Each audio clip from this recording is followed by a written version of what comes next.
मैंने हाजी साजिद हुसैन तूरी साहब का सगादरोशी पलो ख्यालों तो इजहार दवकी जनाब हाजी साजिद हुसैन तूरी। औज़ु बिल्लाहि मिनश शैतानिर रजीम बिस्मिल्लाहिर रहमानिर रहीम। कोरोना मखके सुमरा मुदलता सैदोन दी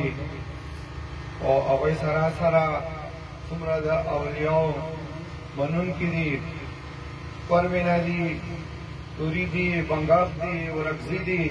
अटुलता इमा सलाम वकीत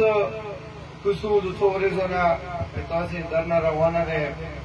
अटुलना वाल खुजो तासे दीदी और अमन दरने मुबारकबादी देर को जका कलना तासे दा स्टार्ट वाखस्तलो डेरो खल्को न मुदा खबरे वावे दले तेरा परमिना खालक रोगो खलैना खालक रकुशु दा तबो मतलब दे इलाके के हालात खराब शो मुझे टोलो खल्को तमु दा मैसेज वे को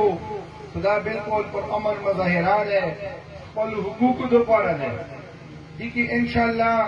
तासे सुमरा खल्को दा तहफ़्फ़ुज़ाती कगा दा अंगू वाला दी कगा अपर रगज़ई दी कगा कोहाट वाला दी यदि इलाके के नूर खालक दी दिशिना बिल्कुल मुतमईन शो इंशाअल्लाह अमन बना खराबी और दी सरासरा मखिया मु बिल्कुल अजीत और जाम खबर वकला दानरे आवाज नरे विचार करे या मुतबादी खबर नरे करी मु आन लेवल बादी दी खबर करी दे का साबिका गवर्नर सरवा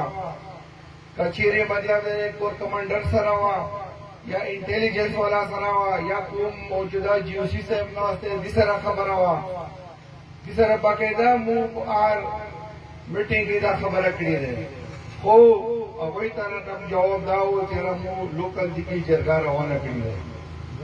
पिंदला सुरे से मख क्या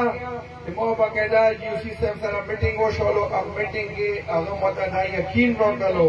तो इंशाल्लाह ज़र ब तो वक्त से तो कोर बशरुशी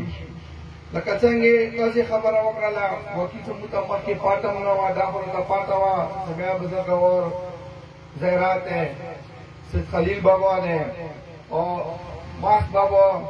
खूब कैसे मतलब सुलोरम खबर वकला डेरा खबर है दा खबर और दाने तो मस्जिद नोरा उगदान नशी लेंती नशी दी वजह सदा दी मु हुकूक दी और दाई मु वरिशल राइट दे और दी बंदे बैसियाती साजिद ना साजिद को ऐसे दर सरावी मुटो कौम दर सराए तो बच्चों नाम दर सरा माशाल्लाह और दी सरा सरा जो अपने पार्टी तरफ पाकिस्तान पीपल्स पार्टी तरफ तो सदा यकीन देर को तो आगा सूबाई असम्बली की तो सी आवाज भी तो आगा मतलब प्रेसिडेंट की तो सी आवाज भी आगा कौमी असम्बली की तो सी आवाज भी इंशाल्लाह उचती की वो और बाकायदा वो करारदाद बम राची तब इंशाल्लाह आज से तो सी पखमख भी और दिला अलावा जो बतावे तो बिल्कुल डेरा ने अफसोस खबर है अफसोस खबर डाल है तो बगैर सियासत ना इस कला तो मतलब ने पॉइंट स्कोरिंग न को तो अफसोस दार था कि जिला और अगजई के वक्त से कॉलेज एमपी से और अगजई डिस्ट्रिक्ट को कॉलेज सर गले हुआ जानते दौरा की हुआ है कॉलेज एमएलए से करे हुआ है अगला अलावा कचेरी चलो अगर मसरूफ थी या तो वो जोहर थी और दाने तो सीएम बाकायदा दीदी दरनी पुख्ता न करी हुआ बिल्कुल माशाल्लाह थोड़े अफसोस खबर है तो वो सब इंफॉर्मेशन मिनिस्टर तरफ की भी मतलब जियो बयान रो न यो मजमाती व न मु इस कला दानो गोडो न मुदा राय वे को दादी सियासी खबर है दा बिल्कुल सियासी खबर न दे कचीरे सियासी खबर है न एमपी तो मतलब लोअर और अगजाई खाल वोट नवेर को या अपर और अगजाई खाल को एमएलए तो वोट नवेर को इंशाल्लाह तो इनको सरा वदान है तो जो दीजना वतल सलाम और बेटी शिवी के मशरान सरा वदी की मु बाकायदा रिक्वेस्ट हम सुकुम को मु वो कमांडर साहब ने को और जीओसी साहब ने को जका تدي مو غور و فکر کوای شي نور خو تاسې خپله ولیدو نو پاته نشته نه څه دا خپل ذهن کې نه دي لیا یا څه د ستر دي یا څه مطلب دا دی څه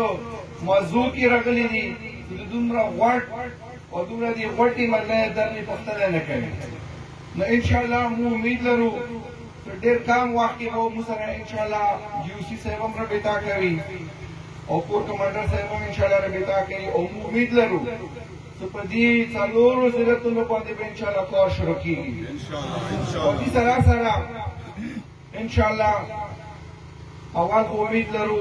امید درته دی هم زر نظر به انشاءالله کار شروع شي خو بیا هم مو بالکل دې درته سپورټ هم کوو پاکستان پیپلز پارټي اور سره که تاسې درنه پېښور ته راځي هم موږ سره ولاړ یو اسلام آباد ته راځي هم موږ سره ولاړ یو انشاءالله شانه به شانه به ولاړ یو څنګه مو مخکې خبره وکړله څه مهرباني وکړي موږ هغو خلکو ته دا میسیج ورکوو چې موږ شیعه سني سره هېڅ کار نشته چې موږ خپلو ضرورتونو سره کار دی څه دا مسله څه کومه دی ډېره ځنډنه دی سړی روان دی تاسې خپله لیدلي دي څه بعض خو مطلب دا دی چې څنګه نورجان صاحب خبره وکړله څه نام و نشان یې نشته دی صرف دومره پاته لګېږي چې دلته زیرات و یا د بیا به ځکه اور زیرات دی که چیرې دا واوره وشوله نو هغه ته نور هم نقصان رسېدلی شي نو انشاءالله مو امید لرو چې سړی نه مخکې به انشاءالله چې مو د کومو د عقیدمندو د کوم ډیمانډ دی انشاءالله دا به پوره کړي زه اخري کې بیا انشاءالله نه ځان درته خلاصوو تاسې مطلب څه آرډر وي څه خدمات دي انشاءالله موږ به لبې کړو زه اخري کې بیا څومره مطلب دی چې موږ د پرمې خلک راغلي دي د ورکزۍ خلک دي بنګخونه دي سیدان دي ټولو شکریه ادا کوم ډېره مهرباني خوشحاله اوسئ